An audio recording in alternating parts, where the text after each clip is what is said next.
You know, you just heard about the U.S. Supreme Court currently deciding the fate of the president's vaccine mandates. In the questioning, Justice Sonia Sotomayor made this statement. We have over 100,000 children, which we've never had before, in serious condition, and many on ventilators. Now, we can find from Friday suggests there are fewer than 3,500 current pediatric hospitalizations from COVID-19. Is that true?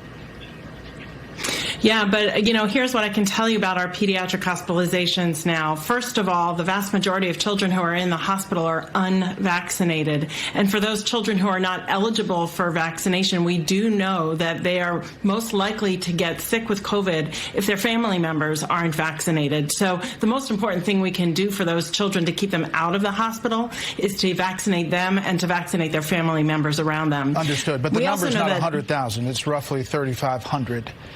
In hospitals now. Yes, there are, and in fact, what I will say is, while pediatric hospitalizations are rising, they're still about 15-fold less than hospitalizations of our older age demographics. But I'm talking from your data, ages 15 to 24, for example, the risk of death is at 0.001%. I guess what I'm getting at in this opening is that the Supreme Court is in the process of dealing with this big issue about mandates.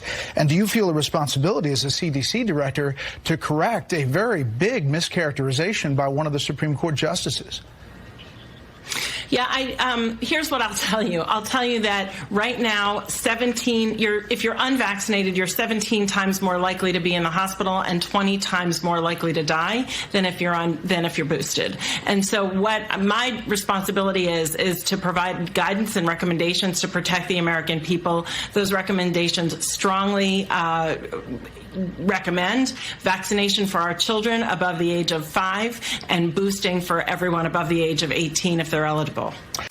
But, you know, the questioning in the Supreme Court also said that Omicron was as deadly as Delta. That is not true, right? I'm sorry, I didn't hear you. Omicron is not as deadly as Delta, at least by your data right now, right?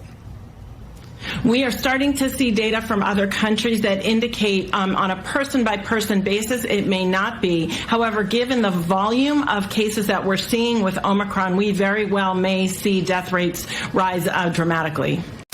Do you know how many of the 836,000 deaths in the U.S. linked to COVID are from COVID, or how many are with COVID but they had other comorbidities? Do you have that breakdown?